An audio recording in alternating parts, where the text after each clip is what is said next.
It's thrilling for us to work alongside the American Photography Archives Group to help them build what is a community of people such as yourself that care so much about preserving and protecting great photographic works. ICP was founded by Cornel Capa, in fact, for those very reasons. He believed that pictures tell stories, and there needs to be an environment and a place where they can be preserved, protected, and presented.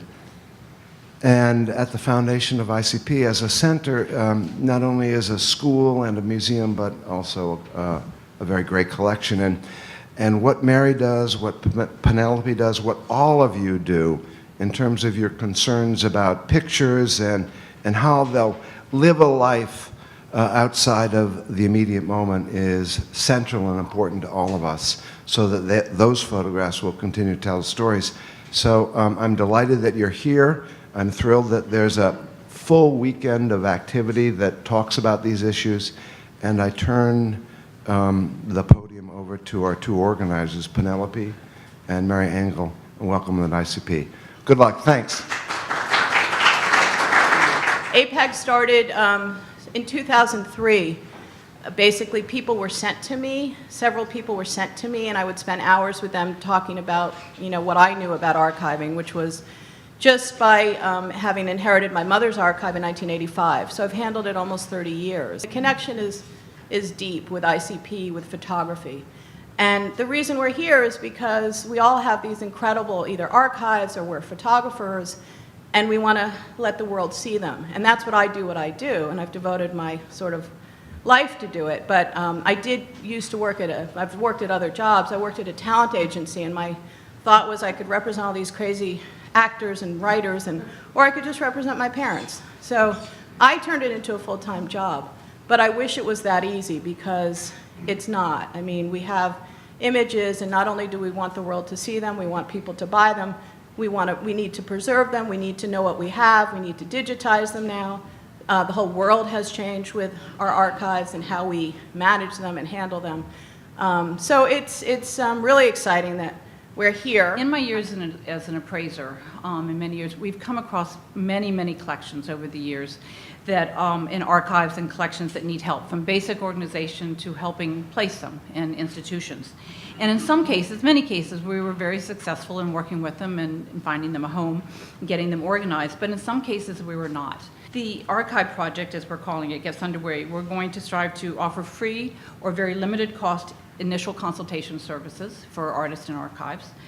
We hope to set up access to interns. We're setting up a program of where we can get interns to work on archives. Set up relationships with archivists, some of whom we will be speaking, you'll meet today. Find institutions willing to take the work and help negotiate the placements of the work, because that's the key part here, and work with appraisers to value the work. So that's the core part of the archive project, which is basically be an arm, an adjunct to APAG. We've all had this experience where we know it's there and we can't find it, right? So the thing that is important to remember is that bodies in front of boxes are important, but they have their limitations. Memory is not 100%, as we all like to think that our memory is impeccable. It's not. Labels on boxes are usually singular and flat. Sometimes labels do very poorly with cross-referencing things. You have a label, and you have to know what's behind that label or what it's involved. So there's a place for digitization or digitized organization of an archive that's very important, that I love and that I love doing. And it allows you to do things like have very speedy metadata tagging. It allows you to do cross-referencing in a myriad of ways that aren't possible with just a human being in a box. It allows things like, instead of having your file name be consistent, it actually will make the file name be consistent for you, because there's magic that database can do. It can spit out your photograph or the TIFF, it can rename it, and then you can send it to somebody if it's in a database that knows how to do that. And in the project that I'm doing, I'm interested in how archives around the country abound with thousands and thousands, if not millions, of late 19th century photographic portraits. And these portraits are labeled as anonymous, without a name. We don't know the occupation of the people, the specific history or social context. They were produced, if we're thinking about the 19th century, of course, as daguerreotypes, cartes de visite, cabinet cards, tintypes from the 1840s, well into the 20th century. And these are handheld images that were often placed in family albums, becoming part of a larger private and public narrative that spanned the generation. So when we think about some of the issues facing archives and archiving, what do we do when we have these images that we really don't? We can kind of group them maybe by subject matter or by time period, but in order to be able to kind of go a little bit deeper than that, I think that's what I'm really interested in doing. So they're frequently overlooked, many of these images, for serious scholarly inquiry. They're highly controlled, they're subtle, they're original, they're studio portraits. They often languish in archives and library annexes. Yet I argue that as rich examples of American material culture, these anonymous portraits provide key insight into 19th and early 20th century American social and cultural history and offer valuable ways of understanding mnemonic and visual strategies of identity formation centered around the representations of the body. And so this ongoing research is aimed at coming up with a language to talk about these unknown images and the collective weight of history that they imply. Vernacular portraits such as these are extremely valuable, I argue, especially in their anonymity, indeed in their silence. Few people are interested in the uses of the unknown. And as I hope that I've shown you today, this project of deciphering the unknown often requires different and multiple disciplinary approaches. And I think thinking more deeply about the archive is one of the ways that we can kind of get at these different and multiple disciplinary approaches to not only exploiting the archive commercially, artistically, and curatorially, but also thinking about how archives can continue to be used, considering the development of our current technologies and sometimes the absence of the actual object itself. I believe fundamentally in the totality of an archive. I worked heavily with Penelope Dixon and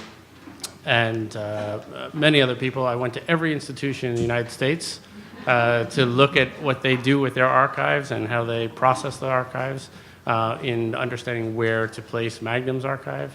And now that I'm here at ICP, I want to be in the archive business. The last thing I wanted to do was just talk about, again, about being flexible in this day and age, not being too precious about things. This is the Karsh Estate's hope, is that the images stay relevant and alive, and I get to make those decisions. So we photographed Nelson Mandela in 1990. It was one of the last major sessions that Karsh did. And when he died, I did, there's not that many magazines left. I'm competing with Getty. I'm still trying to get high fees. So we didn't have a massive amount of usage, but I woke up the following morning to an email from Apple, and they wanted to use it. And then they wanted to change it. And then they wanted to not give me a credit. And I decided to say yes for not much money. And the Karsh Estate told me they thought it was the greatest thing that I had done for Karsh in 10 years. It was on the homepage of apple.com for 3 weeks. It's become the iconic image of Nelson Mandela. John Morris one day called me up, I was in Paris, and said, would you mind having a look at some of the at the catalog they're doing of for the auction of the pictures I have, because I'm selling all my pictures. But then there were a few images that intrigued me of World War II that I had never seen. And so I asked him, whose pictures are these? And very sheepishly he said, they're mine. But you were never a photographer. He said, no, I never was a photographer, except for 4 weeks in my life. So very quickly, well, having looked at everything, one day I said to John, we have a book, we have an exhibition. And he really thought I was pulling his leg. He started laughing and said, oh, don't be ridiculous. My pictures are not that good.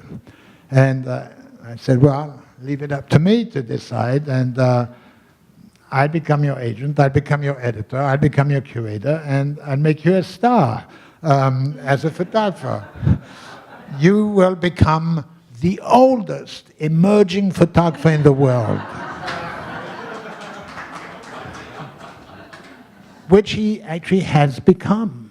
I don't say this is a template at all for what you can do in terms of marketing an archive or body of work by a photographer, but I think it's a good example and hopefully a very inspiring one, where you can see that old images that even the photographer himself never took too seriously can be revived if you can give meaning to it, if you can give a shape to it.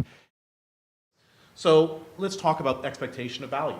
You know, when we're talking about what is ultimately going to be the price points that we're going to look at when we're looking at that data, well, we're looking for the most common values. And the reality is that any artist, any artist from Edward Weston, Ansel Adams, when we look at what the market for their prints are relative to their careers, the reality is that it's a couple hundred images at best. Maybe it's 50, maybe it's 20 that are going to be the ones that are regularly traded. Those are the data points that we've got.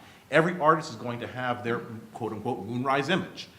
So we look at that as the basis, when we see what has been traded on a regular basis, what those data points are, that helps us be able to establish and set a level from which we will now work down from.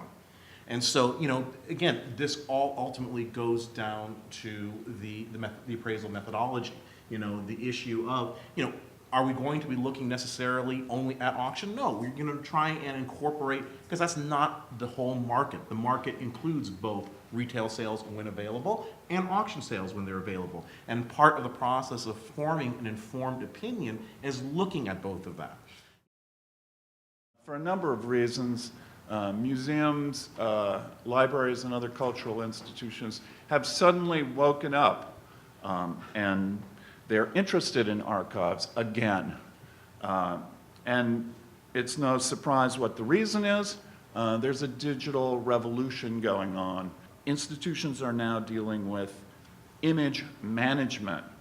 You can suddenly make your collection available digitally, at least in tangible form, and that allows people much better than the old finding aid to know what is in your collection and then to come in and see the tangible historical artifacts. Dissemination or distribution is my final point because we want to get the work out there. One of the problems with museums is historically 3% of the work was actually shown, 97% was in the storage house. Now, through digital use and other means, publication, traveling exhibitions, etc., we have the opportunity to get 100% of the work out there to 100% of the global audience, potentially. So we have an extraordinary opportunity to capitalize on these archival treasure houses now. Do museums want archives? No, they don't, but they should.